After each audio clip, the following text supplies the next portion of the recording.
Muy buenas a todos y bienvenidos a un nuevo análisis a fondo. Hoy nos metemos de lleno en uno de los eventos cinematográficos más absolutamente gigantescos de la década de los 90. Vamos a hacer un viaje en el tiempo para desgranar una obra monumental de la ciencia ficción. Una que, literal, redefinió el cine de desastres para siempre. Hablamos de la película que reventó la taquilla en 1996 y se colocó como la segunda con mayor recaudación de toda la historia hasta ese momento. Hoy vamos a destapar los secretos, los récords inalcanzables y esas anécdotas loquísimas que dieron vida a esta superproducción. Así que, ¡arrancamos! Vale, vamos a sumergirnos en esto. Todo gran fenómeno tiene siempre una chispa, ¿verdad? Pues en este caso fue una simple pregunta. Resulta que el director Roland Emmerich y el coguionista Dean Devlin estaban de gira por Europa promocionando otro proyecto, cuando un periodista, un poco escéptico, les soltó que por qué hacían este tipo de historias si en el fondo no creían en los extraterrestres. Emmerich, al que le fascinaba la idea pura de una invasión, le dio la vuelta a la tortilla y le pidió al periodista que se imaginara exactamente esto: despertar un buen día y encontrarse de frente con una nave de 22 kilómetros de diámetro oscureciendo el cielo de tu ciudad. O sea, imagínate el panorama. En ese preciso instante, Emmerich miró a Devlin y lo supieron. Acababan de encontrar la idea para su siguiente bombazo. Sección 1.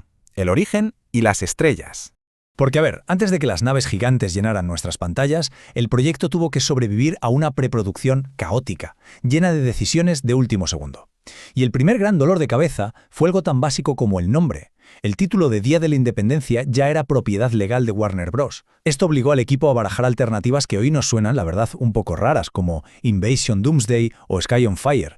Pero claro, no querían renunciar a su título ideal. ¿Qué hicieron? Se las tuvieron que ingeniar y añadieron a última hora esa famosa abreviatura ID4. Fue un movimiento maestro para ayudar a los ejecutivos de la Fox a asegurar los derechos legales y conseguir que la película llegara a los cines con el nombre que todos conocemos.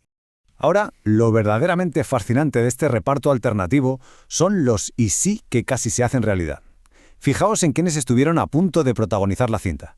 El papel del presidente, que originalmente estaba pensado como un personaje tipo Richard Nixon, se escribió pensando en Kevin Spacey. Sin embargo, los ejecutivos de la Fox lo rechazaron porque consideraban que en ese momento Spacey no tenía el gancho suficiente para ser el gran protagonista. Por otro lado, Matthew Merry, que estaba en la cresta de la ola, iba a ser el capitán Jimmy Wilder, pero se echó atrás en el último minuto.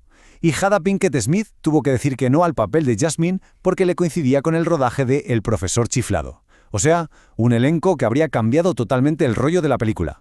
Y ya que hablamos del tono de la película, tenemos que hacer un alto para contar esta anécdota del actor Robert Loggia, que es una joya. Un día en pleno rodaje, el director se entera de que Loggia está trincherado en su tráiler, cabreadísimo y que no piensa salir. ¿Qué había pasado? Pues que unos días antes le habían dicho que viera la mítica película de catástrofes Aeropuerto para meterse en el papel. Pero hubo una confusión tremenda, y el pobre Loggia acabó viendo la parodia, Airplane. O sea, una comedia totalmente absurda. El hombre estaba convencido de que estaba rodando una comedia disparatada de proporciones épicas.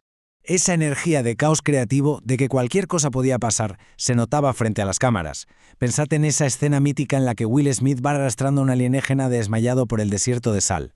Bueno, pues todo ese monólogo de pura frustración fue totalmente improvisado por el actor. Y la razón de su cabreo era muy real. Resulta que esas salinas estaban plagadas de pequeños crustáceos muertos, y con el viento el olor era literalmente insoportable.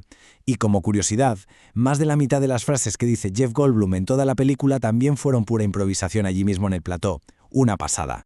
Sección 2. Rompiendo récords de efectos especiales.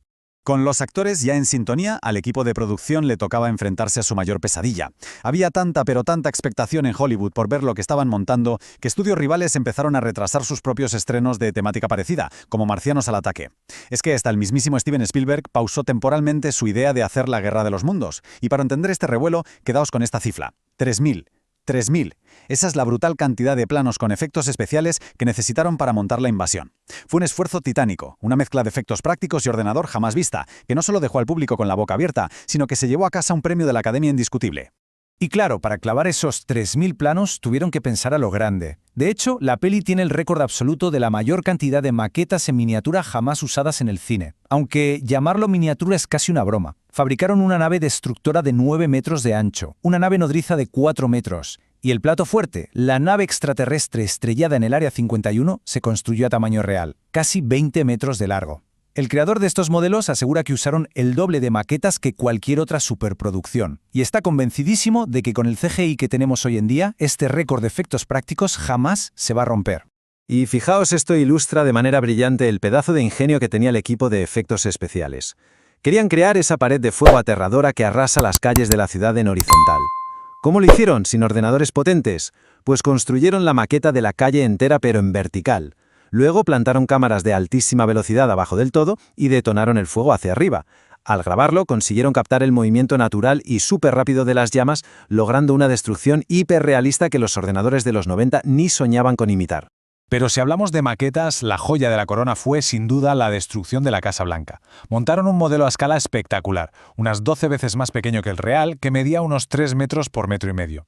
Y ojo, porque este mismo modelo también lo usaron para engañar al ojo en planos con los propios actores. Pero para el momento exacto en el que vuela por los aires prepararon, con un cuidado extremo, 40 cargas explosivas y plantaron 9 cámaras alrededor, grabando a diferentes velocidades para no perderse ni un solo milisegundo del espectáculo. Y bueno, ¿qué hay de los invasores? El diseñador de las criaturas, Patrick Tatopoulos, se topó con un dilema que resolvió de forma magistral. Presentó 2 bocetos distintos para los alienígenas.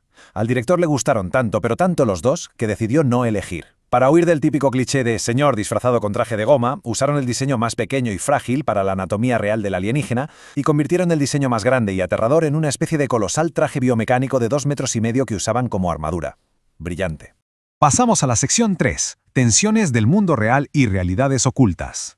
Todo este monumental esfuerzo para crear pura ficción acabó chocando de bruces con la vida real y de formas bastante inesperadas, especialmente cuando nos metemos en temas de geopolítica y censura.